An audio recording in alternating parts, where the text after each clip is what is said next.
Hello everyone. आज के इस वीडियो में हम डिस्कस करेंगे यूनिट एंड डायमेंशंस।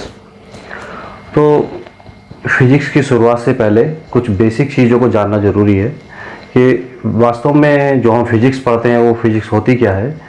फिजिक्स के अगर हम बिल्कुल साधारण शब्दों में इसको समझें तो हमारे आसपास प्रकृति के अंदर जितनी भी घटनाएं होती हैं उन सब की जो हम स्टडी करते हैं वो फिजिक्स के अंदर करते हैं।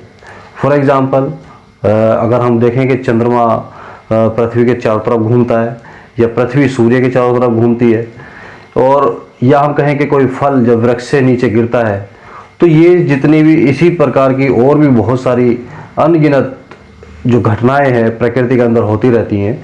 तो इन सभी घटनाओं की स्टडी अगर हम करें तो या उनको हम इन घटनाओं के घटित होने की व्याख्या दें, उनको समझाएं, तो ये पूरी स्टडी फिजिक्स के अंदर आती है।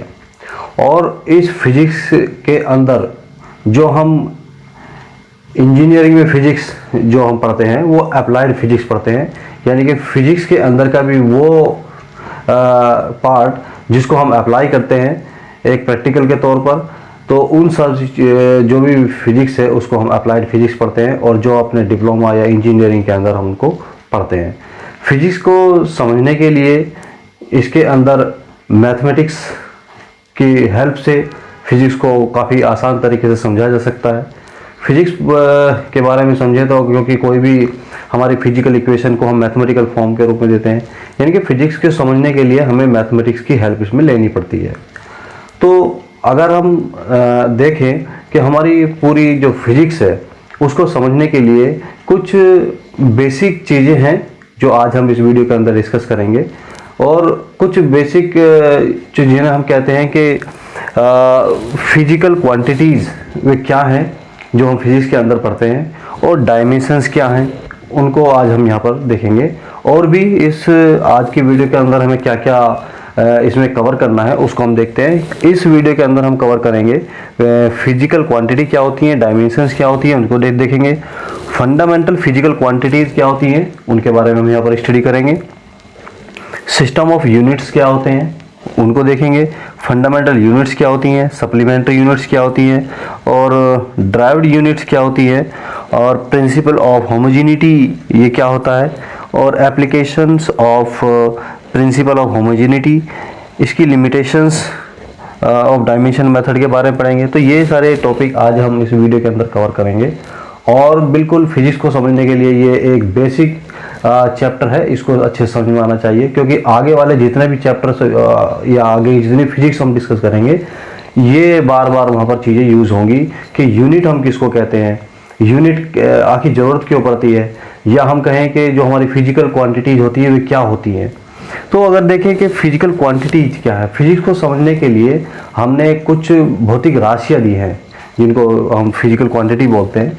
तो वो बेसिक फिजिकल क्वांटिटीज कौन सी हैं तो उसके बारे में हम देखते हैं। फिजिकल क्वांटिटी अगर हम कहें कि बेसिक फिजिकल क्वांटिटी कौन कौन सी होती हैं, तो बेसिक फिजिकल क्वांटिटी जो फिजिक्स के अंदर आती है वो मुख्य रूप से लेंथ फिजिकल क्वांटिटी है, और मास एक फिजिकल क्वांटिटी है, टाइम भी एक फिजिकल क्वांटिटी है, इलेक्ट्रिक करंट भी एक फिजिकल क्वांटिटी है, टेम्परेचर, लुमिनस इंटेंसिटी या अमाउंट ऑफ सब्सटेंस। तो ये सारी जो फिजिकल क्वांटिटी हम यहाँ पर देख रहे हैं, 7 जो फिजिकल क्वांटिटी हमने यहाँ पर बता रहे हैं, ये एक तरीके से फंडामेंटल फिजिकल क्वांटिटीज होती हैं जो बिल्कुल इंडिपेंडेंट हैं, जो किसी से मिलकर नहीं बनी हुई हैं। और इन्हीं 7 फिजिकल क्वांटिटीज़ को हम फंडामेंटल फिजिकल क्वांटिटी बोलते हैं। और अब देखते हैं कि फंडामेंटल यूनिट्स क्या होती हैं।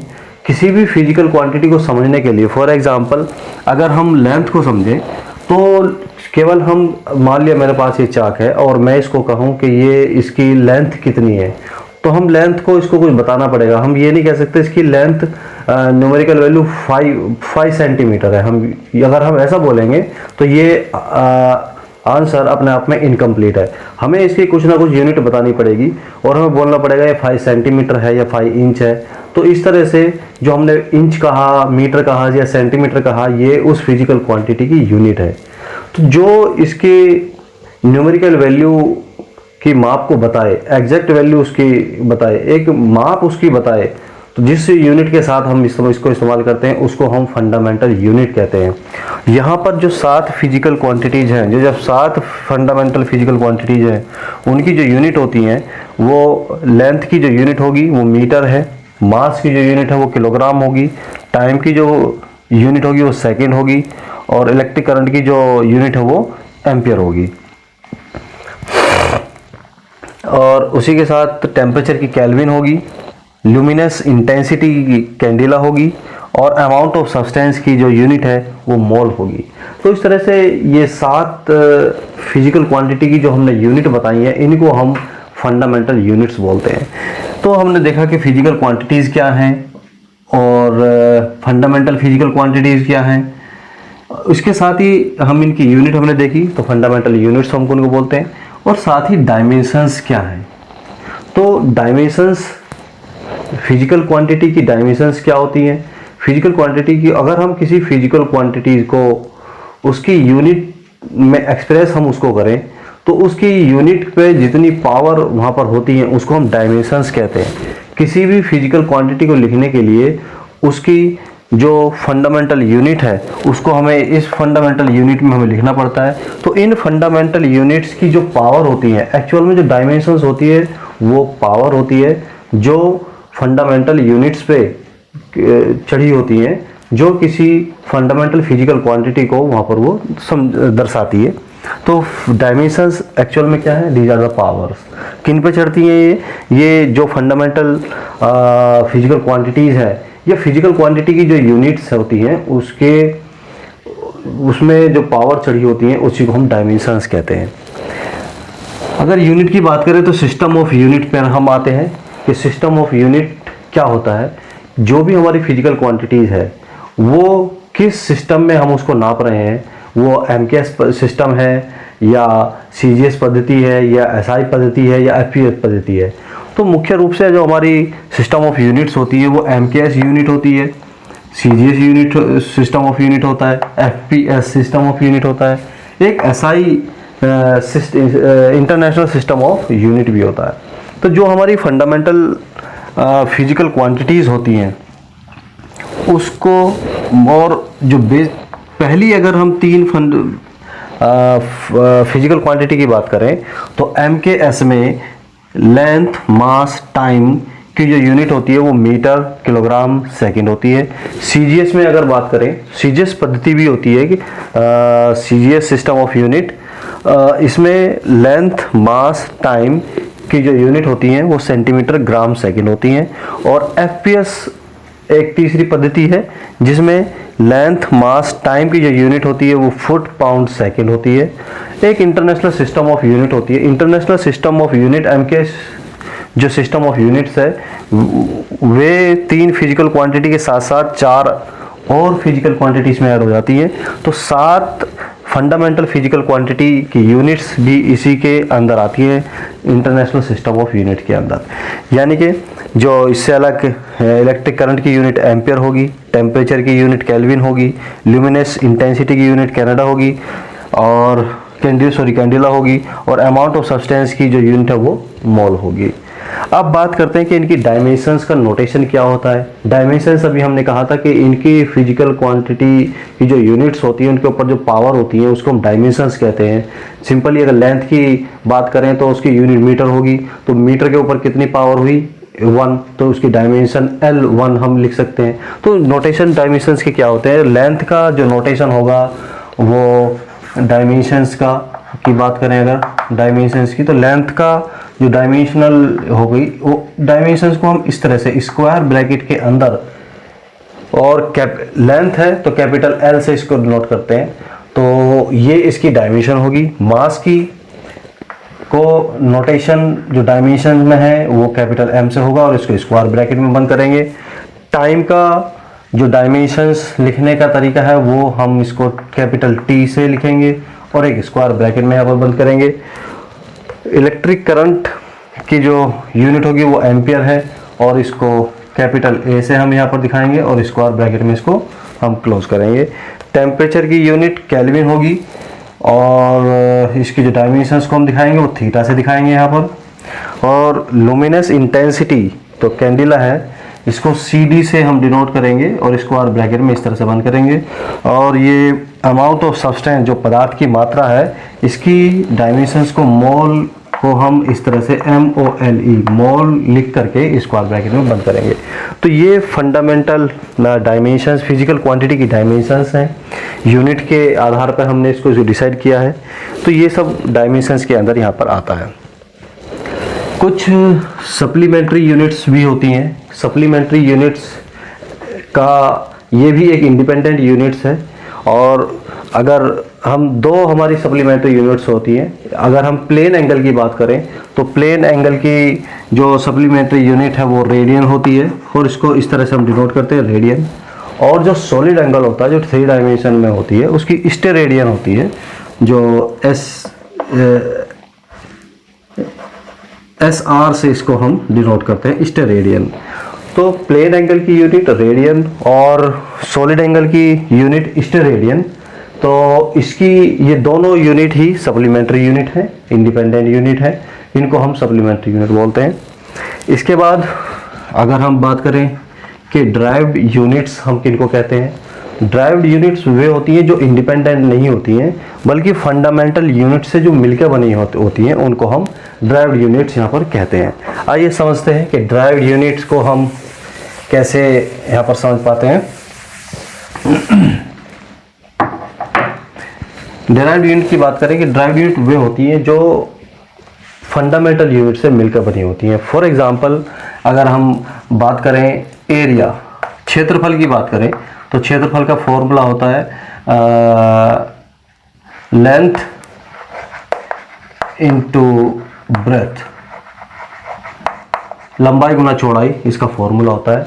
और अगर हम इसकी यूनिट यहाँ पर देखें तो यूनिट को हम लिखेंगे, लेंथ की यूनिट को लिखेंगे, ब्रेथ की यूनिट को लिखेंगे लंबाई और चौड़ाई, क्योंकि लंबाई भी मीटर में ही नापेंगे MKS यूनिट की अगर हम बात करें, और ब्रेथ को भी लंबाई में नापेंगे। तो लिखेंगे ये इसकी यूनिट मीटर इंटू मीटर, या हम इसकी यूनिट को लिखेंगे मीटर स्क्वायर। तो मीटर स्क्वायर एक तरीके से ड्राइव्ड यूनिट है किसकी, एरिया की, क्षेत्रफल की। मीटर स्क्वायर ये ड्राइव्ड यूनिट है, क्योंकि ये फंडामेंटल यूनिट से, फंडामेंटल यूनिट कौन सी है यहाँ पर, मीटर है। लेंथ की फंडामेंटल यूनिट मीटर है, मीटर, तो मीटर मीटर मीटर स्क्वायर हो गया।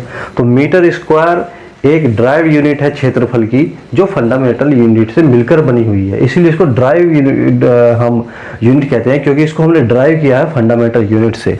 तो यहाँ पर ये इसकी मीटर स्क्वायर इसका एरिया होगा। और अगर हम इसकी डायमेंशनल फॉर्मूले की बात करें, तो अगर हम इसका डायमेंशन फॉर्मूले की बात करें तो वो लिखेंगे, क्योंकि मीटर को हम L से डिनोट करते हैं, और L और यहाँ पर इसकी 2 हो जाएगी, और इस तरह से इसको स्क्वायर ब्रैकेट में बंद करेंगे। तो L2 एक तरीके से हम बोलेंगे, और ये इसकी डायमेंशनल फॉर्मूला है इसका एरिया का। दूसरा एक और एग्जांपल लेकर हम इसको समझा सकते हैं ड्राइव्ड यूनिट को। अगर हम बात करें वॉल्यूम की, आयतन, तो वॉल्यूम का फॉर्मूला होता है length into breadth into height. तो अगर यहाँ पर यूनिट की बात करें वॉल्यूम की, तो ड्राइव्ड यूनिट क्या होगी इसकी, मीटर, ब्रेथ की भी मीटर, और जो हाइट है उसकी भी मीटर आएगी। तो हम लिखेंगे इसकी यूनिट को मीटर क्यूब।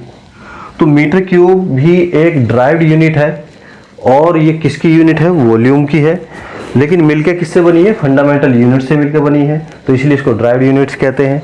और अगर इसका हम डायमेंशनल फॉर्मूले की बात करें तो L3 इससे लिखेंगे इसको, वो बोलेंगे L3 स्क्वायर ब्रैकेट में बंद करेंगे, तो ये इसका एक डायमेंशनल फॉर्मूला है। तो इस तरह से और भी जितनी फिजिकल क्वांटिटी है, फोर्स है, एनर्जी है, मोमेंटम है, या काइनेटिक एनर्जी है, पोटेंशियल एनर्जी है, कोणीय संवेग है, मोमेंट ऑफ इनर्शिया, सभी फिजिकल क्वांटिटी की जो हम ड्राइव्ड यूनिट्स है वो इस तरह से डिफाइन कर सकते हैं, इन्हें कैलकुलेट कर सकते हैं।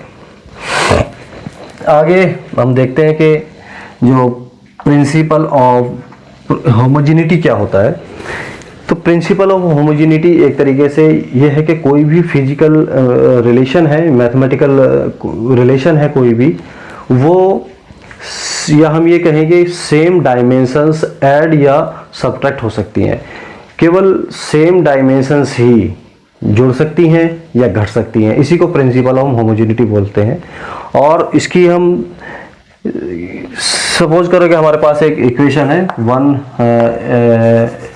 1v² बराबर u² प्लस में 2gh, एक ही गति का समीकरण हमारे पास है। तो हम देखेंगे कि इसके अंदर जो तीन टर्म है 1 2 3, तो तीन टर्म इसमें दी है। तो ये तीनों टर्म अगर हम इसकी डायमेंशनल फॉर्मूला कैलकुलेट करें, इसका डायमेंशनल फॉर्मूला कैलकुलेट करें, इसका डायमेंशनल फॉर्मूला कैलकुलेट करें, तो वो सेम ही आएगा। This is the principle of homogeneity. या हम ये कहेंगे सेम डायमेंशंस की फिजिकल क्वांटिटी ही ऐड या सब्ट्रैक्ट होती है। तो ये प्रिंसिपल ऑफ होमोजेनिटी की यहाँ पर डेफिनेशन है। Application of principle of homogeneity, इस प्रिंसिपल ऑफ होमोजेनिटी की एप्लीकेशंस क्या है उसको अगर हम यहाँ पर डिस्कस करें तो देखेंगे प्रिंसिपल ऑफ होमोजेनिटी की जो एप्लीकेशंस है वो मुख्य रूप से तीन इसकी एप्लीकेशंस होती हैं। इसके हेल्प से हम देख सकते हैं कि कोई भी अगर हमारे पास फिजिकल रिलेशन है, अभी हमने यहाँ पर ये लिखा था यही कोई रिलेशन है, अगर इसकी सत्यता की हम जांच करें तो वो प्रिंसिपल ऑफ होमोजेनिटी की हेल्प से हम कर सकते हैं। यानी कि हम ये बता सकते हैं कि कोई भी दिया गया फिजिकल रिलेशन सही है या गलत है। कैसे करेंगे, दोनों साइड की हम वहाँ पर डायमेंशंस पुट कर देते हैं और कैलकुलेट करते हैं, और फिर देखते हैं कि वहाँ पर उसकी जो डायमेंशंस हैं वो इक्वल हैं या नहीं है। अगर इक्वल आती हैं तो वो एक तरह से डायमेंशनल मेथड की हेल्प से वो इक्वेशन सही होती है। और अगर अलग अलग उसकी डायमेंशन राइट हैंड साइड की और लेफ्ट हैंड साइड की आती हैं तो हम कहेंगे कि डायमेंशनली वो एक्सप्रेशन इनकरेक्ट है। कैसे, जैसे यही इक्वेशन अभी हमारे पास यहाँ पर थी, तो अगर इसकी हम सत्यता की जांच करें किसकी हेल्प से, प्रिंसिपल ऑफ होमोजेनिटी की हेल्प से, तो हम देख सकते हैं। तो अगर हम दोनों साइड की डायमेंशंस हम पुट करें, यहाँ पर ये v वेलोसिटी है, यहाँ पर v वेलोसिटी है, g acceleration due to gravity है, और h क्या है, यहाँ पर हाइट है। तो हमें सबकी पहले डायमेंशंस पता होनी चाहिए। अगर हमें ये पता है, और हम पता कैसे कर सकते हैं, हमें ड्राइव्ड यूनिट यहाँ पर ज़्यादातर यूज़ होती है। ड्राइव्ड यूनिट कहाँ से आती है, फंडामेंटल यूनिट से आती है, तो हमें वो सब पता होना चाहिए। तो वेलोसिटी की अगर हम डायमेंशंस की बात करें तो यहाँ लिखेंगे LT-1। LT-1 is the dimensional formula for velocity. और फिर यहाँ पर ये स्क्वायर भी हमें लिखना पड़ेगा, और u² ये भी एक वेलोसिटी है। तो LT-1 u यहाँ पर जो वेलोसिटी है ये उसकी डायमेंशन है, और यहाँ पर साथ में स्क्वायर भी है, प्लस 2 यहाँ पर जो ये नंबर है, यहाँ पर ये नंबर जो भी यहाँ पर नंबर होगा या कांस्टेंट होगा या न्यूमेरिकल वैल्यू जो भी है, उसकी जो डायमेंशंस होती है वो हम कुछ भी नहीं लिखते हैं, वो डायमेंशन लेस होती हैं हमेशा, उनको हम छोड़ देते हैं। यहाँ पर g acceleration due to gravity है, और इसकी जो डायमेंशंस है एक्सेलरेशन ड्यू टू ग्रेविटी की वो LT-2 है, और h ये इसकी क्योंकि हाइट है तो L इसकी यूनिट होगी। तो हम यहाँ पर देखते हैं इस पावर को जब अंदर हम ले जाएंगे तो लिखेंगे यहाँ पर L2 और यहाँ पर T-2। तो ये लेफ्ट हैंड साइड की डायमेंशंस हुई, और इधर भी ये क्या होगा L2 T-2, यहाँ पर ये आएगा। और इसकी जब हम आपस में मल्टीप्लाई करेंगे तो देखेंगे तो L2 T-2। तो हम यहाँ पर देख रहे हैं कि जो इसमें तीनों टर्म है उनकी जो डायमेंशंस है वो सेम यहाँ पर आ रही है। और प्रिंसिपल ऑफ होमोजेनिटी यही कहता है कि अगर किसी भी फिजिकल इक्वेशन के अंदर जितनी भी टर्म है उसकी डायमेंशंस सेम है तो वो डायमेंशनली करेक्ट इक्वेशन कहलाती है, या हम ये कहते हैं कि सेम डायमेंशंस ही ऐड या सब्ट्रैक्ट होती हैं। तो हम देख रहे हैं कि यहाँ पर हर एक जो लेफ्ट हैंड साइड में है और जो राइट हैंड साइड में है, दोनों में ही जो डायमेंशंस है वो सेम है। तो हम कहेंगे कि ये dimensionally this expression is correct. तो ये इसकी एप्लीकेशन है प्रिंसिपल ऑफ होमोजेनिटी की। दूसरी एप्लीकेशन इसकी अगर हम डिस्कस करें तो वो ये है कि हम किसी भी फिजिकल इक्वेशन के अंदर अगर कोई भी अननोन फिजिकल क्वांटिटी है तो उसकी भी डायमेंशन हम फाइंड कर सकते हैं। फॉर एग्जांपल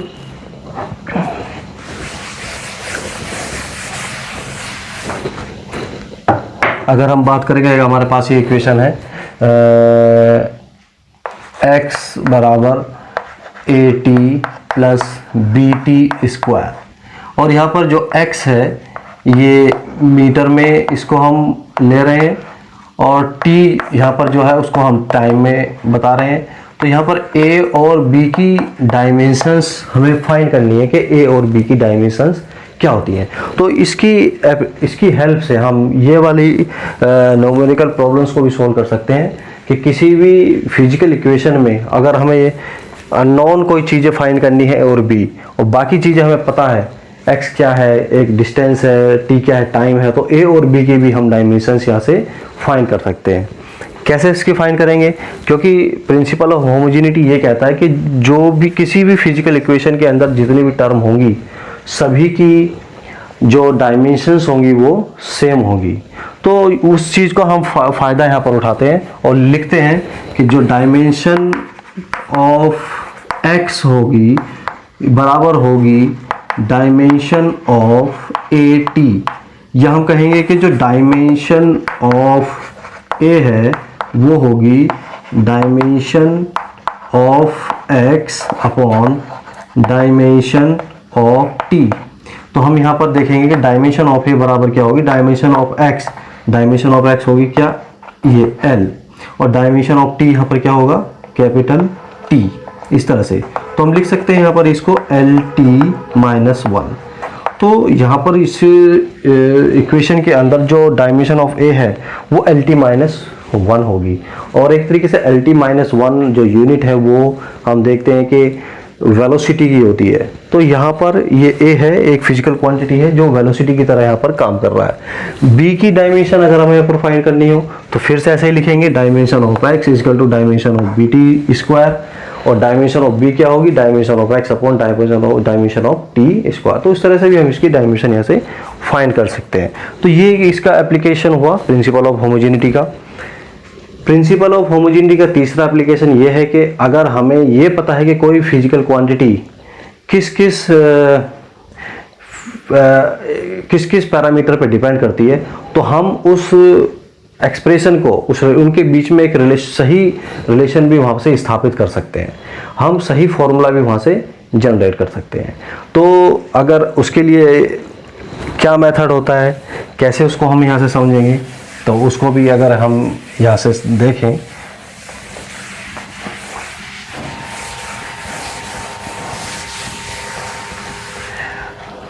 तो अगर हमें कोई क्वेश्चन बताया गया है और उसमें कहा गया है कि एक फिजिकल क्वांटिटी अगर यहाँ पर मान लेते हैं कि कोई फिजिकल क्वांटिटी है टी यहाँ पर क्या है, time period of simple pendulum. ये डिपेंड करता है length of the thread L पर और acceleration due to gravity G पर, ये डिपेंड करता है। अगर किसी सिंपल पेंडुलम का टाइम पीरियड उस धागे की लंबाई के और एक्सेलरेशन ड्यू टू ग्रेविटी गुरुत्व त्वरण के दो फिजिकल क्वांटिटी पर डिपेंड करता है, तब हमें आवर्तकाल, लेंथ और time period, acceleration due to gravity, इन तीनों फिजिकल क्वांटिटी के अंदर हमें एक सूत्र की उत्पत्ति करनी है, स्थापना करनी है।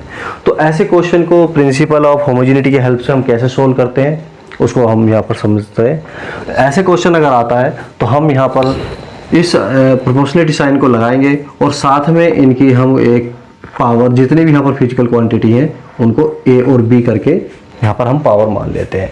और जब ये प्रोपोर्शनलिटी साइन हम हटाते हैं तो एक कांस्टेंट हम यहाँ पर लगाएंगे और l की पावर a, g की पावर b हम यहाँ पर लिखेंगे और इसको इक्वेशन यहाँ पर 1 मानेंगे। दोनों साइड की हम डायमेंशंस यहाँ पर पुट करेंगे और देखेंगे कि ये टाइम पीरियड है तो इसकी, क्योंकि टाइम है तो इसकी डायमेंशंस ये होंगी, और क्योंकि k हमने कांस्टेंट माना है, कांस्टेंट की कोई यहाँ पर डायमेंशंस नहीं होंगी। l, इसकी डायमेंशन l यहाँ पर कैपिटल L होगी, पावर यहाँ a, और एक्सेलरेशन ड्यू टू ग्रेविटी, गुरुत्वाकर्षण, इसकी जो डायमेंशंस होती है वो होगी LT-1 और इसकी पावर b। इसको थोड़ा और सिंप्लीफाई करते हैं और देखेंगे यहाँ पर L की पावर a+b लिखा जाएगा और t की पावर यहाँ पर -b आएगा। तो इस तरह से ये इधर हुआ और इधर जो ये है t की पावर इधर 1 है, ये t की पावर यहाँ पर 1 है, L की पावर इधर 0 है। यहाँ तक लाने के बाद अब हम लेफ्ट हैंड साइड और राइट हैंड साइड की पावर की कंपेयर करेंगे और तो कंपेयर करने में हम देखेंगे कि यहाँ पर a+b = 0 आएगा और t की पावर यहाँ पर b है, -b है, तो यहाँ पर 1 है, तो b = यहाँ पर जो यहाँ पर जो एक्सेलरेशन ड्यू टू ग्रेविटी की डायमेंशंस होगी वो LT-2 होगी, LT-2। तो यहाँ पर -2b =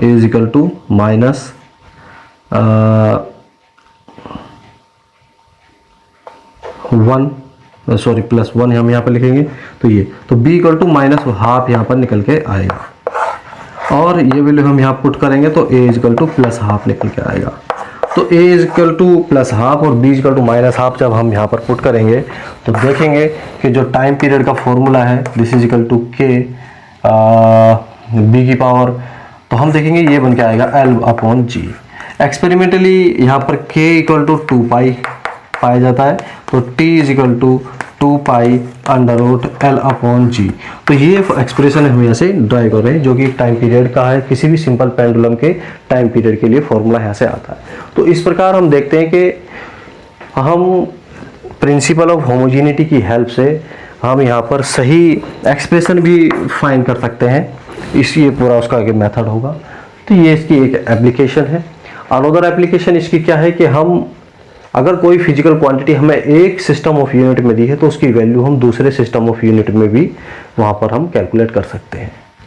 यानी कि अगर हमें दिया है कि जो गुरुत्वाकर्षण है उसकी वैल्यू 9.8 मीटर पर सेकेंड स्क्वायर है तो उसको सीजीएस में फाइंड करो, तो ये भी इसकी एप्लीकेशंस है। तो ये कुछ इसकी प्रिंसिपल ऑफ होमोजेनिटी की या हम कहें डायमेंशंस मेथड की कुछ एप्लीकेशंस है जो हमने यहाँ पर डिस्कस करी।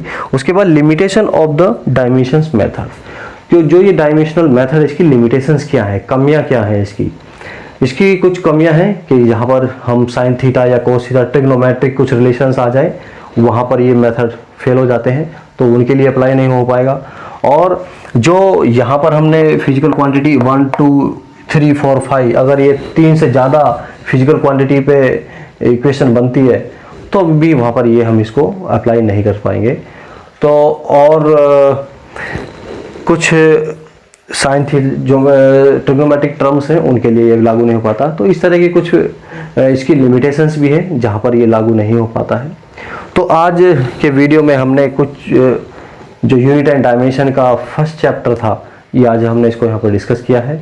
आगे भी और इस चैप्टर को हम आगे बढ़ाएंगे और भी चीज़ें इसके अंदर हम डिस्कस करेंगे। तो कुछ न्यूमेरिकल प्रॉब्लम भी हम यहाँ पर डिस्कस करेंगे। तो आज हम इतना ही रखेंगे।